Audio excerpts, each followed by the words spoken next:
most cultures say that if you are in the northern hemisphere, then you want to sleep with your head to the south, your feet to the north. And if you are in the southern hemisphere, you want to sleep with your head to the north and your feet to the south. That's because we're like magnets. What is up, Starseeds? It's Sid, and today we are going to be talking about what direction you should sleep in, north, south, east, or west.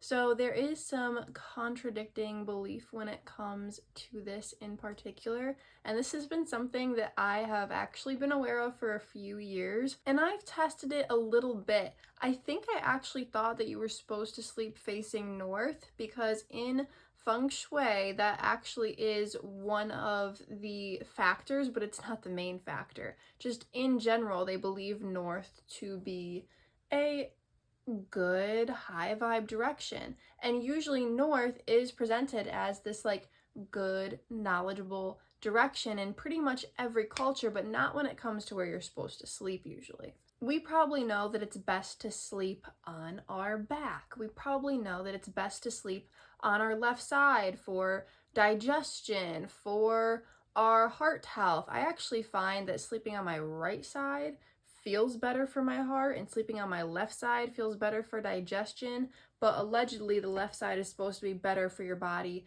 overall if you're a side sleeper, which I am. I mix it up though. I gotta have a little bit of right side time and a little bit of left side time. That's just how it is for me. Obviously, the position you're sleeping in is more important than the direction. Obviously, having a nice cool room. It's alleged that 60 to 67 degrees is a good temperature. I think anything under 67, I would be like freezing cold. That's Fahrenheit, by the way. No blue light, no electronics, no TV screen, no phone screen distracting you would be preferred. Super dark, blackout curtains, although that kind of gets into some chemicals and microplastics in the air when you get into that. But just have a nice dark environment.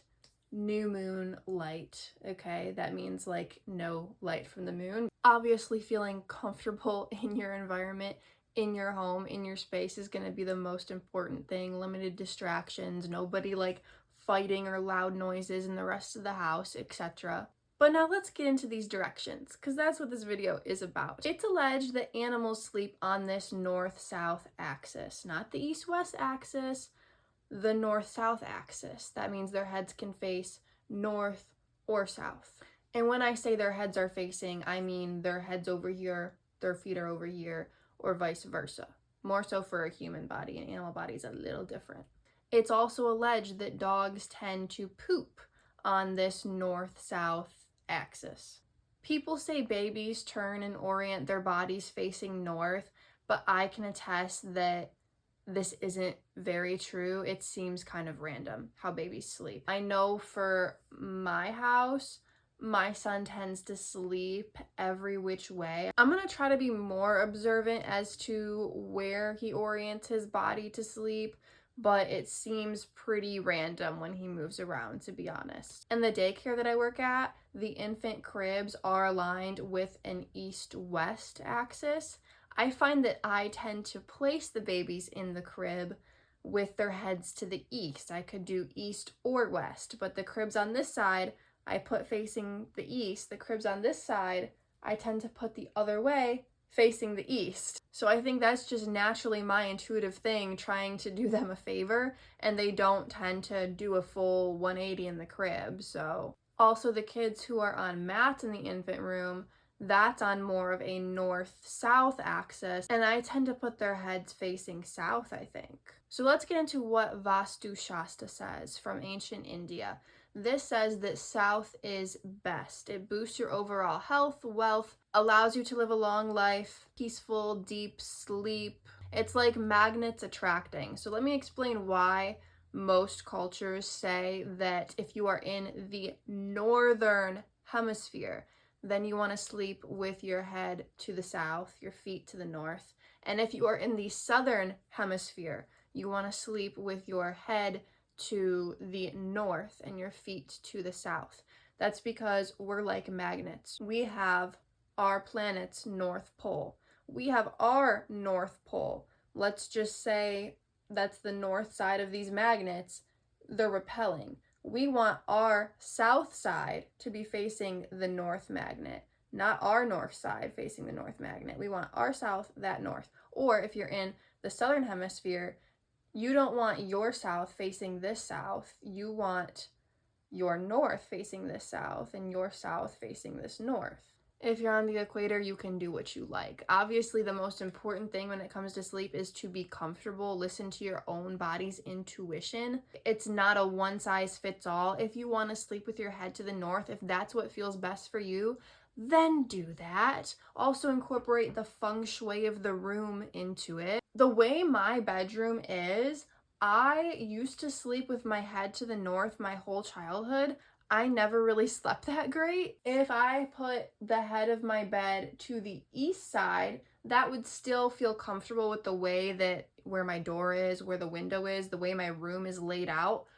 Putting my head towards the east would be best. Because in Vastu Shastra, the east is also good. That's where the sun rises. That's what's going to bring you peace, enlightenment, clarity, knowledge. It's said that the east is good to have your head facing if you were a student, a worker. That's most people. The west is okay. It's said to mainly be for guests, though, or younger adults maybe. It kind of can disturb your mind. It's not the most peaceful direction to sleep in, allegedly. Pretty much everybody says that south is the best if you're in the northern hemisphere, and in general, east is the next best, then west, then north. If you're in the northern hemisphere, north is not very good. If you're in the southern hemisphere, north is okay.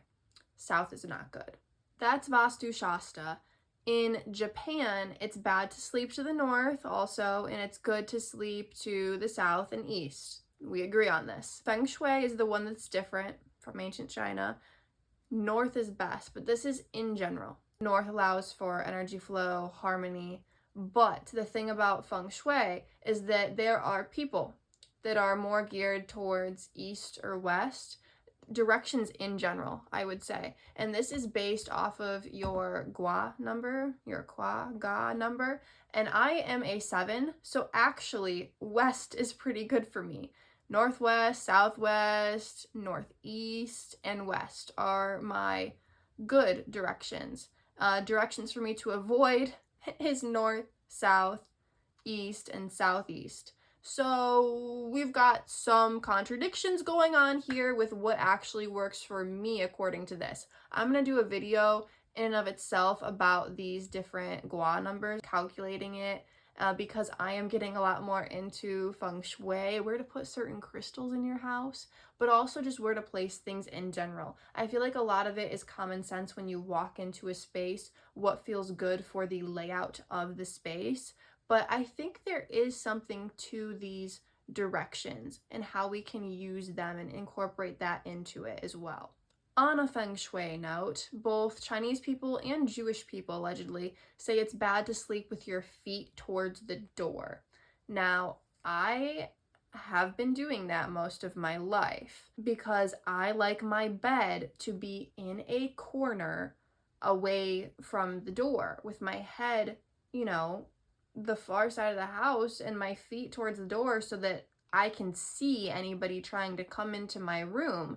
But apparently I should probably orient myself more so on a side wall. I've been okay with side walls, but I really don't like my bed in the middle of a wall. I like my bed in a corner, but if I can just turn it in the corner, that seems like it would be better. But if you guys have been watching my videos, you might know that I don't sleep in a bed currently. I'm a floor sleeper, and I have been for like 5 years now. So for some Muslims, it's bad to point your feet towards Mecca. This is more so about your orientation to Mecca. It's not just directions in general. It depends on where you are in the world.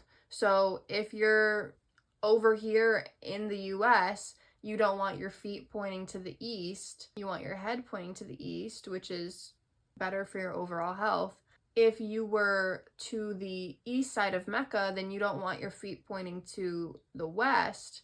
You would want your feet pointing to the east and your head pointing to the west, which is not as good with just energy flow according to these other cultures, because I feel like there's truth in all of them. So I try to incorporate kind of all of it together, and they all seem to align. So if I was Muslim, I would live, you know, on the west side of Mecca so that I had a better orientation of my sleep. Obviously, this isn't going to be a deciding factor as to like where to live, where to move if you're Muslim, but I don't know, something to consider. Because in feng shui, that's the only thing that for me contradicts is like, oh, north is best. But the main thing in feng shui is looking at your directions according to this calculated number, which we'll do another video on how to calculate it. But if you want, there's calculators online for your ka, gua, feng shui number. Obviously, it's bad to point your feet to Mecca. It's good to have your head towards Mecca. And it's good to have your right side towards Mecca. That's the next best thing. So I wouldn't want to sleep facing north since I'm in the US. I'm on the west side of Mecca. So if I was facing north, my left side would be towards Mecca. That wouldn't be good. I would want my head to the south so my right side could be towards Mecca. But I'm not Muslim or Christian or Jewish or Hindu or anything. I'm just spiritual. I hope you guys enjoyed this video. Peace out. Peaceful, deepful. If you're on the equator,